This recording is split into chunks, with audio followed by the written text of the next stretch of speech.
प्रभु जी, जैसे आपने आज के लेक्चर में बताया कि कैसे पहचाने कि गलती वैसे हो रही है या जानबूझ के हो रही है। तो कोई बार बार गलती करता है तो मतलब जानबूझ के कर रहा है, और वो नाम के बल पर भी वो पाप कर सकता है, जो अपराध है 7वां वाला जी।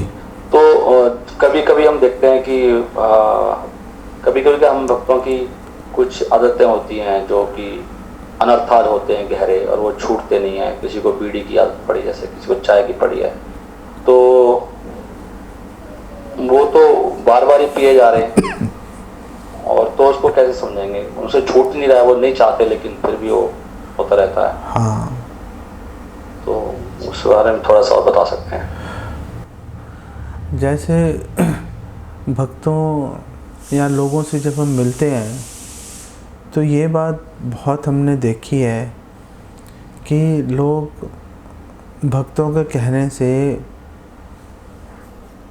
मांसाहार या जो नशा करना, शराब इत्यादि पीना, वो तो जल्दी से छोड़ देते हैं, लेकिन प्यास ये नहीं छोड़ पाते, चाय नहीं छोड़ पाते।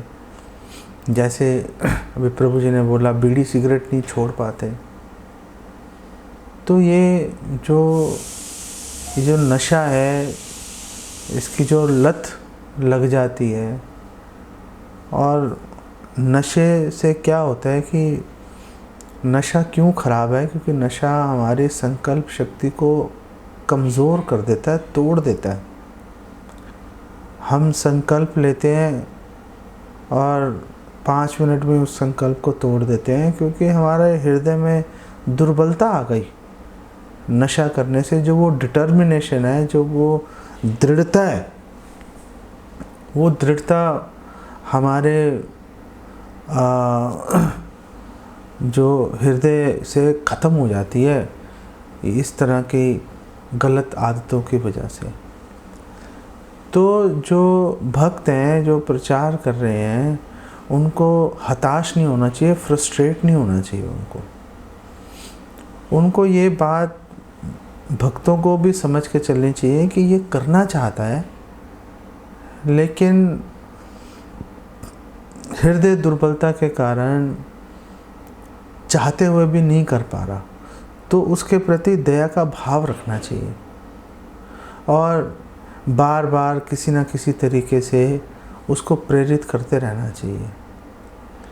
भक्तों को ऐसी बुराइयों से बचाने के लिए एक जो काम किया जा सकता है कि भक्तों को, ऐसे जो लोग हैं, उनको तीर्थ यात्राओं पे लेके जाओ अपने साथ में, और जब वो आपके साथ 24 घंटे आपके साथ रहेंगे, 7-8 दिन आप उनको अपने साथ रखेंगे, तो उस दौरान जो है उनको ये चाय, कॉफ़ी, बीड़ी, सिगरेट पीने का अवसर प्राप्त नहीं होगा। तो वो एक ब्रेक आ जाता है साइकिल के अंदर, और उससे उनको मौका मिल सकता है उसको छोड़ने का। ये एक प्रैक्टिकल आप उसको कर सकते हो। 4-5 दिन, जितने भी दिन आप किसी भी यात्रा में, किसी प्रचार के प्रोग्राम में आप जा रहे हो, अगर आपको किसी भी प्रकार की कोई परेशानी आ रही है, तो उसका सबसे अच्छा तरीका यही है कि कहीं पे भी कोई प्रीचिंग एक्टिविटी हो रही है, तो आप उनके भक्तों के साथ आप जाओ, उनके साथ में 4-5-6 दिन आप उनके साथ बिताओ। मेरा व्यक्तिगत अनुभव यही है। मेरे दूसरे लोगों में तो हो सकता है 2-4 कमियां, बुराइयां हो, मेरे में तो 1 करोड़ कमियां थी और आज भी हैं, शक्ल बदल गई उनकी। लेकिन जब मैं भक्तों के साथ रहा, और 10-10, 15-15 दिन मैं भक्तों के साथ रहता था, और साल में 1 या 2 बार मैं ऐसा प्रयास करता था कि भक्तों के साथ समय बिताया जाए, यात्राओं पे जाया जाए, तो उस दौरान जो वो बुराइयां थी, जो कमियां थी, जो चीज़ें मैं नहीं छोड़ पा रहा था, वो बड़ी आसानी से छूट जाती थी। तो ये एक कार्य है जो कि मैंने व्यक्तिगत रूप से खुद ही, मैंने व्यवहारिक अनुभव है मुझे। अगर ये कार्य करें तो इससे बड़ी मदद मिलेगी। जब तक ये नहीं हो पा रहा, जब तक वो नहीं छोड़ पा रहे, उनको टॉर्चर करने का, उन पे व्यंग कभी नहीं कसना चाहिए, उनके प्रति सहानुभूति का व्यवहार रखना चाहिए। ये बात है कि उनकी दीक्षा इत्यादि नहीं करवाई जा सकती। उसके अलावा उनसे जो भी जितना भी सहयोग हो सकता है उतना सहयोग तो बराबर जो है भक्तों को करते रहना चाहिए। ठीक है, सही है, बिल्कुल सही है प्रभु जी। और दूसरा, ऐसे जो चौथा प्रिंसिपल है, मेरी आवाज़ अगर आ रही है तो, उसमें भी भक्तों को बहुत समय लग जाता है और कई बार लगता है कि हम इससे बाहर निकल गए और फिर उसमें आके वो फिर उसको माया घेर लेती है। तो उसको भी एक्सीडेंटली मानना पड़ेगा ना, चाहे वो बार बार उनसे नहीं होना। कौन सा नियम? जैसे ब्रह्मचर्य का पालन है, अवैध संबंध जो उसमें काफी समय लगता है भक्तों को निकलने में, तो उसको भी एक्सीडेंटली मानना पड़ेगा, चाहे उनसे वो मतलब सहानुभूति पूर्ण दृष्टिकोण रख के चलेंगे तो बात बनेगी। नहीं तो पतित तो सारे हैं ही। अगर हम लोगों को पतित का सर्टिफिकेट उदारता से देते रहेंगे तो भक्तों का हृदय टूट जाएगा। जो एक छोटी सी संभावना थी वो भी छूट जाएगी और वापस पूरी तरह से भोग में गिर जाएंगे। भगवान ऐसा नहीं चाहते। इस जो अवैध संबंध जो है, बेसिकली इलिसिट जो सेक्स है, हम उसको प्रोत्साहन भी नहीं देते, लेकिन हम इस बात को भी समझते हैं कि चलो मुश्किल है भक्तों के लिए, लोगों के लिए मुश्किल है इसका सामना करना। तो जब तक वो नहीं कर पा रहे तब तक चलो उनके प्रति सहानुभूति पूर्ण व्यवहार करके झेलते रहो उसको। मतलब उस पर व्यंग करना, उसको नीचा दिखाने की कोशिश करना कि देखो हम तो कर रहे हैं, तुम नीच हो, पापी हो, तुम नहीं कर रहे, ऐसा व्यवहार नहीं करना चाहिए। लेकिन हम प्रोत्साहन भी नहीं देते हैं उसको। हरे कृष्णा प्रभु जी। जी प्रभु जी, इसी में एक क्वेश्चन ये था कि जो भी टॉपिक चल रहा था कि भाई जैसे बीच में नियम टूट जाते हैं, तो फॉर एग्जांपल जैसे कि लहसुन प्याज है या फिर चाय है, तो थोड़े दिनों के लिए मान लो कंट्रोल किया और किसी दिन मान लो कि आपने चाय पी ली, तो जितने दिन हमने कंट्रोल किया था उसका सारा बेनिफिट भी चला जाएगा या फिर वो बेनिफिट मिलेगा कि जितने दिन आपने मन को कंट्रोल किया? नहीं, जो भी संयम दिखाया भगवान को संतुष्ट करने के लिए, उसका क्रेडिट आपसे कोई नहीं छीन सकता। वो क्रेडिट आपके पास हमेशा बना रहेगा और आपको हमेशा उसका लाभ भी मिलेगा। अब न चाहते हुए हमसे गलतियां हो गई या पी ली चाय, या मतलब हृदय की दुर्बलता के कारण हम नहीं रोक पाए, तो मतलब हमें उसके लिए अपने हृदय में ग्लानि ज़रूर हमें अनुभव करनी चाहिए और प्रयास करना चाहिए कि हम धीरे धीरे इससे बाहर निकल आएं। इसके कई तरीके हैं। और आपको एक बात और बता दूं कि जो लोग संयम का पालन करते हैं, समाज में उनकी ज़्यादा इज्जत उनको मिलती है। जो लोग संयम का पालन ही नहीं करते, अरे इनका तो कोई रूल ही नहीं है, उनकी कोई परवाह भी नहीं करता। अगर आपने एक नियम ले लिया आपने कि भाई ये तो सिर्फ गाय का दूध पिएगा भाई, और कुछ नहीं लेता ये, तो अगर आप कहीं पे जाते हो तो लोग इस बात को सुनिश्चित करेंगे कि भाई इसके लिए गाय के दूध का प्रबंध करना बहुत ज़रूरी है, नहीं तो बड़ी प्रॉब्लम हो जाएगी। लेकिन अगर गाय का दूध का प्रबंध नहीं हुआ तो भूखे प्यासे रहना पड़ेगा आपको। ऐसा नहीं अरे आज दूध नहीं हुआ, चलो भैया भैंस का दूध पी लिया या कुछ और खा लिया। तो जितना आप अधिक संयम दिखाओगे उतनी समाज में, भक्तों में, अभक्तों के अंदर भी आपको उतना ही अधिक आपको आदर मिलेगा। आपको मैंने पूरा विश्व में कई देशों में मैं बार बार मुझे जाने का अवसर मिला, लोगों को पता रहता था कि भाई ये नहीं बाहर का खाता, तो लोग बड़ा विशेष ध्यान रखते थे मेरा कि अगर मुझे किसी भी चीज़ की आवश्यकता होती थी तुरंत मेरी हेल्प करते थे। उनको पता था भाई ये बाहर का नहीं खाएगा कुछ भी। तो अगर आप संयम बरतेंगे, आप देखना आपको समाज में ज़्यादा आपको आदर मिलेगा आपको। बल्कि ये हमारा व्यक्तिगत व्यवहारिक अनुभव है और हमने अनेक भक्तों को देखा है जो कि इसका हम आदर चाहते नहीं हैं, लेकिन भक्तों को इस चीज़ का आदर मिलता ही है कि ये लोग नियम के बड़े पक्के हैं। ठीक है ना? प्रभु जी, ये चाय में का कोई कलयुग का प्रभाव है क्या कि अक्सर चाय में नशा होता है। छोड़ देते हैं लेकिन चाय नहीं छोड़ पाते, सारे नियमों का पालन कर लेंगे पर चाय छोड़ना बहुत मुश्किल होता है। चाय में नशा होता है एक्चुअली, और शरीर मांगता भी है फिर, और एक सामाजिक रूप से एक्सेप्टेबल हो गया ना। किसी के भी घर जाओ, कहीं पे भी जाओ तो चाय से स्वागत करेंगे। इनफैक्ट एक बार मैं पंजाब से आ रहा था मैं, तो रास्ते में एक शिव जी का मंदिर है बहुत फेमस, तो मेरी जो माता जी है वो, उनका बड़ा लगाव था उस मंदिर से। तो उस समय तो हमारे पिताजी जीवित थे, तो उन्होंने मुझे कहा भाई वो मंदिर से होते हुए गाड़ी निकाल लेना। मैंने कहा ठीक है जी। तो हम उस मंदिर में वहाँ पहुँचे, शिव जी का मंदिर था, हमने वहाँ पे प्रणाम वगैरह किया। तो पंजाब के लोग तो आपको पता ही हैं, ओ बैठो जी बैठो, प्रसाद लो प्रसाद लो। अच्छा भाई क्या प्रसाद है? चाय प्रसाद लो।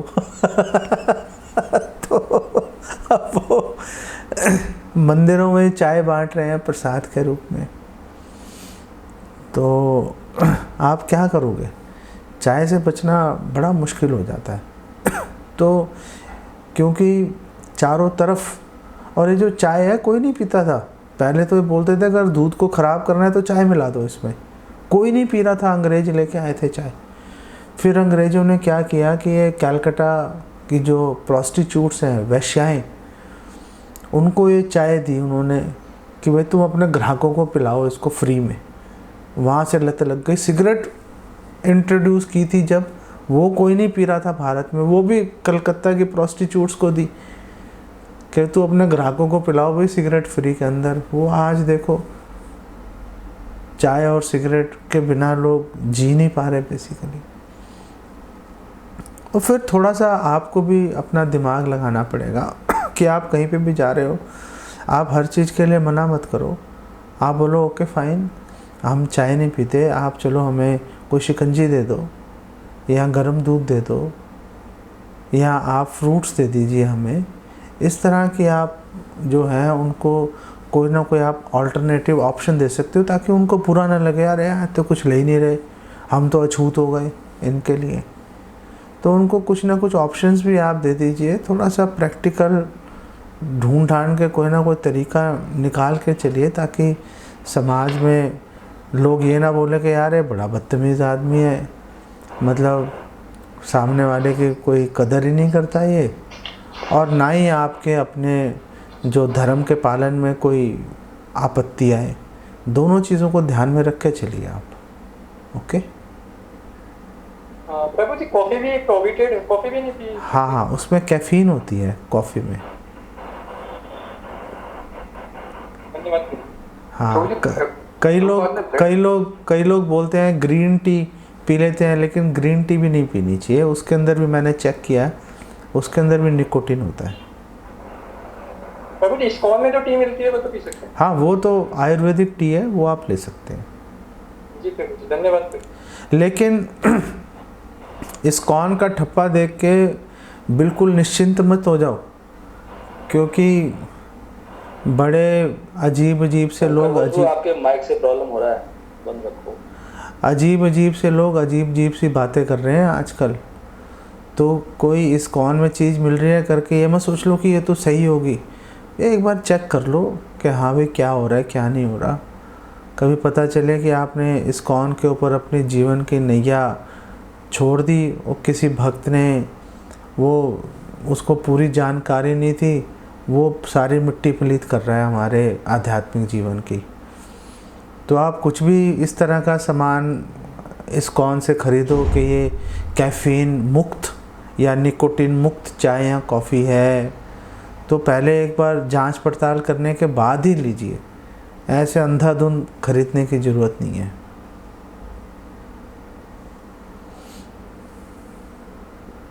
प्रभु जी बिस्कुट और ब्रेड क्यों मना है? इसमें क्या प्रॉब्लम है? बिस्कुट और ब्रेड इसलिए मना है क्योंकि वो भगवान की प्रसन्नता के लिए नहीं बना हुआ ना।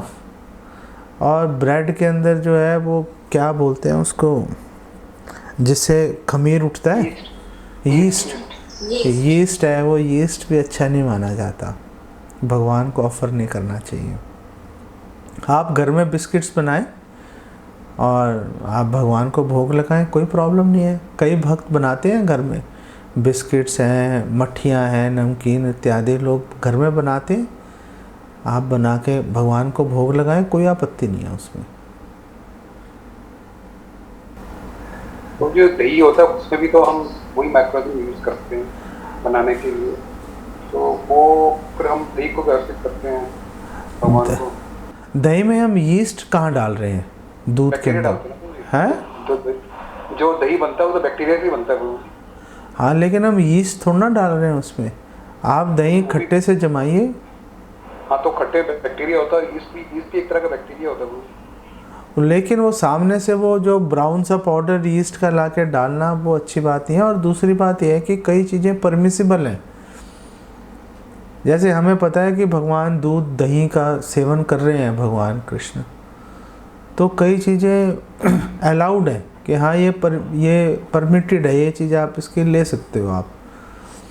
जैसे पीछे मैं कहीं पे एक स्टडी पढ़ रहा था, उसमें बता रहे थे कि आप जैसे घर में दही जमाते हो तो उसके अंदर भी कुछ एक अल्कोहल की मात्रा भी उसके अंदर आ जाती है। उसके अंदर जो फर्मेंटेशन होती है उसके कारण कुछ आ जाता है, लेकिन वो परमिसिबल है बेसिकली। वो आप जो है, क्योंकि भगवान खुद भी तो स्वीकार कर रहे हैं, दूध और दही ले रहे हैं भगवान, तो वो चीज़ ली जा सकती है। वैदिक तरीके से आप देखिए कि क्या चीज़ें चल रही थी पीछे से।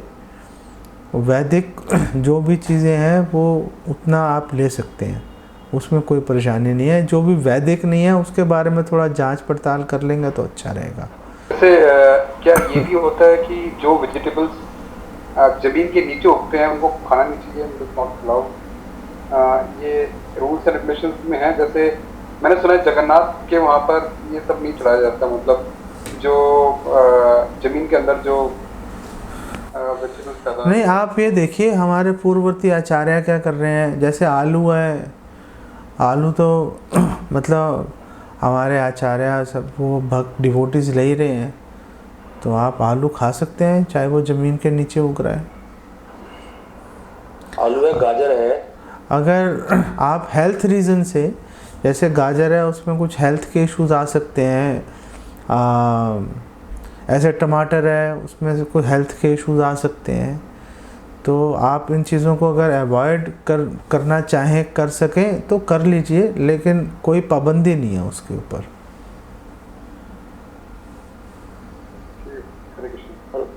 ठीक है, कोई पाबंदी नहीं है। लेकिन अगर आप ऐसे गाजर ना खाएं तो अच्छी बात है, आप टमाटर ना खाएं अच्छी बात है। लेकिन अगर आप बोले कि यार टमाटर नहीं खाने चाहिए, नहीं, आप खा सकते हो टमाटर, कोई ऐसी वो बात नहीं है कि टमाटर नहीं खाना। ओके। लेकिन जैसे प्रभु जी कह रहे हैं ना, जगन्नाथ जी का ऐसा कहाँ पढ़ा के सुना है ऐसे जगन्नाथ जी को वहाँ ही चढ़ाया जाता आलू एंड ऑल दैट, ऐसा तो नहीं है। वहाँ पर नीचे वाले चढ़ाए नहीं जाते प्रभु जी, जैसे मूली हो गया, गाजर हो गया, प्रसाद में बनता नहीं। तो आलू भी नहीं? मैं तो खाता आलू भी नहीं था उसमें। मैं फर्स्ट टाइम सुन रहा हूँ, पता नहीं, ऐसा तो होना तो नहीं चाहिए। कोई बात नहीं, कई जगह पे हो सकता है। अगर कहीं पे ऐसा कुछ अगर विरोधाभास आए ना, तो आप देखो कि हमारी परंपरा जिसको हम फॉलो कर रहे हैं वहाँ पे क्या चल रहा है। तो हम देखते हैं कि प्रभुपाद तो ले ही लेते थे, टमाटर भी खाते थे प्रभुपाद आलू भी खा रहे थे, तो इसका मतलब है कि हम लोग ले सकते हैं उसको। अगर आप अवॉइड कर सको तो वेल कर लो, उसमें भी कोई बुराई नहीं है। प्रभु जी जैसे आयुर्वेदा में ना बहुत सारी क्लासिकल प्रिपरेशन बनती है, ये अरिष्ठा अश्वगंधा, सब में तो 5 to 15% ना अल्कोहल रहता है, तो मतलब वो तो एज पर आयुर्वेदा ही बनती है, तो वो तो मतलब उसमें तो कोई इशू नहीं है, वो तो ले सकते हैं। नहीं, आपको अगर किसी में अल्कोहल या प्याज लहसुन इत्यादि कोई इस तरह के पदार्थ अगर किसी में मिले हुए हैं तो आप जो भी हकीम है या आयुर्वेदाचार्य हैं, आप उनसे परामर्श करके उनको आप बोल सकते हैं कि आप हमें ऐसी मेडिसिन दीजिए जिसमें कि ये चीज़ें ना हो, वो उसके हिसाब से आपको ट्रीटमेंट दे देंगे वो आपको। बट प्रभु जी जैसे ना जो ये आयुर्वेदा ही है ना, तो ये आयुर्वेदा में भी दिया गया है कि इतने % इसमें अल्कोहल डलेगा, वो आयुर्वेदा से ही डिराइव्ड है सारी जो फॉर्मूलेशन। ये कहना थोड़ा मुश्किल है, उसके बारे में तो मतलब थोड़ा सा और डिटेल में चेक करना पड़ेगा। वैसे तो अगर आप आयुर्वेदिक मेडिसिन के ऊपर कुछ और जानकारी लेना चाहें तो मैं आपको एक हमारे डिवोटी माता जी हैं जो कि आयुर्वेद में उनको अच्छी जानकारी है, मैं आप उनसे संपर्क कर सकती हैं, वो आपको इस विषय में आपको और ज़्यादा जानकारी दे देंगी वो। जी ओके, ठीक है प्रभु जी, धन्यवाद। हाँ हाँ, वैसे भी प्रभु जी जो इंडस्ट्री में लोग आयुर्वेदा फॉलो कर रहे हैं तो स्ट्रिक्टली कैसे कह सकते हैं कि वो वास्तव में हाँ, वो ना मतलब आज की डेट में आयुर्वेद के नाम पे पता नहीं क्या चल रहा है, स्पेशली ये हिमालय जो कंपनी है, अब उसके प्रोडक्ट्स में मतलब कुछ पता नहीं, जैसे वो आयुर्वेदिक कैप्सूल्स हैं, अब वो जो कैप्सूल हैं वो जिलाटिन के बनते हैं, वो जो जिलाटिन है वो तो हड्डियाँ हैं वो। प्रभु जी जो अभी जो ये कैप्सूल्स बनते हैं ना, ये तो न्यू टेक्नोलॉजी है, जो आयुर्वेदिक टेक्नोलॉजी है उसमें वटीज बनती है, वटीज और गुटिकास बनती नहीं, मैं आपको ये बोल रहा हूँ कि जैसे हिमालय अपने आप को आयुर्वेदिक कंपनी कहती है। नहीं वो प्रभु जी ये तो सब मॉडर्नाइज हो चुका है, लेकिन जो मैं बता रही हूँ ना ये जैसे हाँ, जैसे वटीज वगैरह हैं वो भी उसके बारे में ना देखना पड़ेगा कि आपके पास उसका कोई विकल्प है या नहीं है, अगर कोई विकल्प होगा। जी प्रभु जी जैसे माता जी कह रही है ना अरिष्टा जो आप बता रहे हो, जो दवाई अरिष्टा, तो आपने तो आयुर्वेद में पढ़ा ना, आयुर्वेद में कैसे बनाना है? प्रभु जी आयुर्वेद पढ़ा है, मतलब मैंने ये हमारे पास एक सब्जेक्ट ही था, मतलब जो एमफार्म में मेरा हर्बल पे ही था, तो उसमें एक सब्जेक्ट ही था, उसमें ना वो संस्कृत से ही सारा पता नहीं, मुझे नहीं पता संस्कृत रिसेंट मतलब पुराने टाइम की है या अभी न्यू। पॉइंट ये है कि वो संस्कृत में अल्कोहल दिया कि नहीं दिया वो नहीं मालूम। हाँ दिया हुआ है प्रभु जी, उसमें ऐसा लिखा हुआ है कि पानी इतना, अल्कोहल QS क्वांटिटी सफिशिएंट इतना, मतलब 5 to 15% वो लिखा हुआ है, वो ऊपर संस्कृत में लिखा हुआ था, फिर नीचे इंग्लिश में लिखा होता था, वो बुक्स मेरे पास अभी भी है, तो मतलब वो उसका नाम ही क्लासिकल प्रिपरेशंस है जो मतलब पुराने टाइम से चली आ रही है। कोई बात नहीं, इसके ऊपर थोड़ा और रिसर्च की जा सकती है। और जैसे मैंने आपको बताया कि हमारे एक भक्त हैं, दिल्ली में रहती हैं माता जी, वो अष्ट सिद्धि प्रभु की वाइफ हैं, सिद्धिदाता प्रभु। हाँ, तो आप उनसे इनको कुछ बात करवा सकते हैं, वो इनके अगर कुछ हेल्प कर पाएंगी तो वो कर देंगी। यस है ना? ओके फाइन जी, ठीक है प्रभु जी, वो माता जी से एक बार डिस्कस कर हाँ एक बार, क्योंकि उनका फील्ड है ना ये, तो वो आपको जो भी आपके बारीक आपकी जो पॉइंट्स हैं, आपके कंसर्न्स हैं, वो ज़्यादा अच्छे से आपको बता पाएंगे वो। ठीक है जी, थैंक यू। हाँ।